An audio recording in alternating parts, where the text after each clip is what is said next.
Hey kids, how you doing? Quincy Fulweiler here at my studio, See My Cape Productions. And today, all I really wanted to do was share about one of my guitars. And I'm going to do that probably over the next week or two. I'm going to share about some of the guitars that I have and maybe tell you a little bit about the backstory. Why do you care? I don't know, but I do. Everybody who's a musician has that special instrument that there's a story attached to it. And it may not be the most expensive instrument, but for some reason you have these feel good goosebumps about that particular instrument that you own that you'll always keep. I have one of those. I have several of those. Matter of fact, all of my guitars have a story attached to them. And I'm going to share that. Some guitars will be worth more money, some will be worth less money, but they all have a story, and I keep them for that reason. Now, I have sold a bunch of guitars over the years and given away a few guitars as well, but those guitars did not have any kind of personal attachment for me. Anyways, I did not have any attachment to those. So I was able to wheel and deal, trade, give away, whatever, sell to maybe get something else that I did care about. So today I want to share with you about this guitar right here, front and center. This guitar right here is a 1994 Paul Reed Smith, and it is a CE24. CE standing for Classic Electric, and 24 standing for the amount of frets that is on here. Some have 22, some have 24. This has 24. So the year of this guitar has some significance, or at least it's argued that there's some significance. It's a 1994, which is basically referred to as pre-move Paul Reed Smith. Paul Reed Smith, the factory, is located in Maryland. And they were at one complex on Virginia Avenue, which was smaller.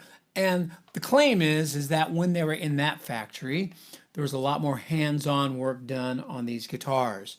Matter of fact, back then they only made higher-end guitars. There were no entry-level Paul Reed Smith guitars. These days, there's an entry level of every major guitar that's out there. I hate it and I love it. But overall, back then, they didn't have the entry level so much. They had, if you bought a Paul Reed Smith, it's because you had the money to buy one. So here we go about this guitar. This is 1994, pre-factory move. Some say it's better, some say it's not. As a matter of fact, there's others on the other side of the coin that say they make just as good guitars now as they ever did. And I would agree that they do. So, but for me, I like that it's a 1994. And I will share that with folks. Usually it's pre-95. So check it out. Double humbuckers, tone and volume here. This is a 5-position rotary switch. I really like that configuration. A lot of the newer Paul Reed Smith guitars have a 3-way toggle switch, much like a Les Paul. This one has the 5-position, so it can change what pickups are hot, which pickups are not, okay? And so you get tones a lot like you would with a Stratocaster. But most Stratocasters, well, actually all Stratocasters that I know of, have a 5-position toggle switch. And this is configured the same way as that, except for this is on a rotary switch. It's all original. I have not changed anything except for the caps on these volume and tone pots, and I have had the frets refretted all the way down. And I've had that done by a great luthier guitar repair guy named Brian Paris in our area.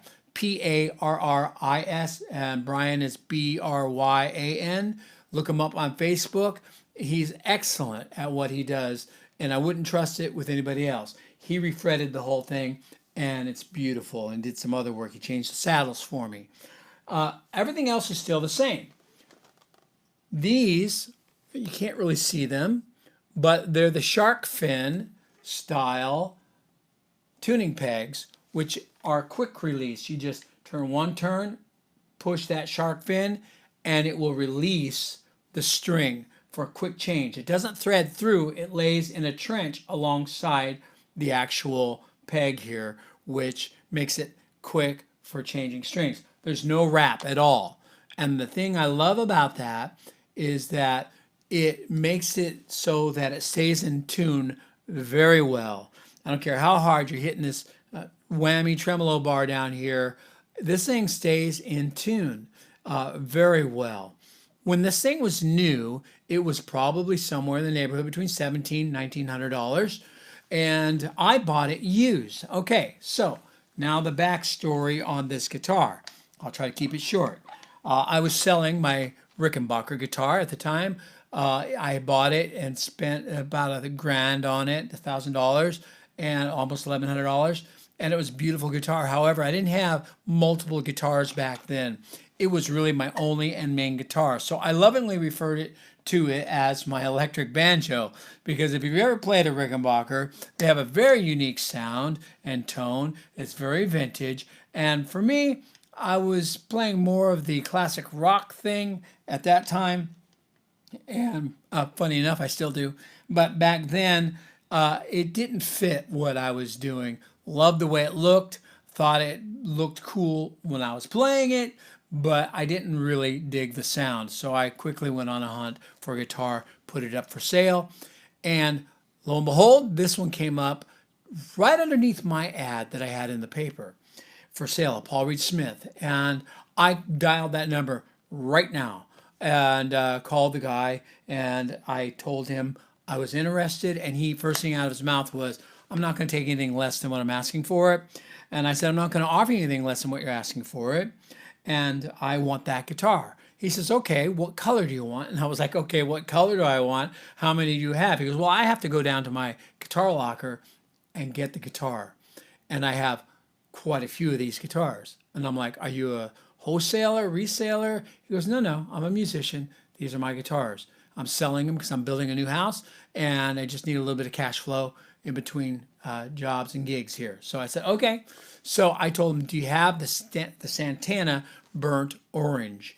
That's the one I want. He says, absolutely, I have that. I said, don't bring any other one. That's the one I want. If it's not all beat up, I'm buying it. He said, okay. I met him there.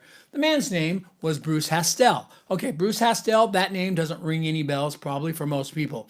But at the time, he was a touring studio musician and touring guitar player for a lot of the big bands. He was playing for Heart. He played for Badfinger. Matter of fact, Badfinger, if you look that up, it's an old 70s band. That band, he also managed for a time, and he produced their last album called Timeless. And he also was playing guitar for them on tour. He also played with the guitar player, ex-guitar player, and for Wings, and the ex-guitar player for the Moody Blues as well at the time. See the name. I've got it right here because I want to get it right. All right. Yeah, Denny Lane, from former Moody Blues guitar players and Wings guitarist, and Joey Molin was the guy from Badfinger. So, had a nice chat with the fella. He had a British accent, and he gave me a couple of posters, and he signed them, and he goes, cheers, I hope you enjoy the PRS. And love that. So I got 2 posters from him and an autograph. So, big deal? I don't know, not really, but it was cool story. I bet you guys have cool stories about your gear as well. Would love to hear them. But this will stay with me. This rocks, and it gets mellow, all in between. Anything you want comes out of this guitar. It's a beautiful guitar. I will always keep it in the family. When I'm gone, it moves on to my daughter. She will inherit this guitar, and hopefully she will keep it, and I don't see it from heaven on Pawn Stars, or I'm coming back to haunt you and all of your people. Anyways, I'm going to share more stories like this about some of my other guitars. Not all of them have that kind of a story, but they all mean something to me. Some of them have more personal meaning to me, and I will share that in time. I hope you enjoyed this. Hope it didn't bore you too much, but maybe you guitar and gear heads will like that and be interested. Hey, tell me about some of your stuff, some of your gear. Would love to hear it. post a video.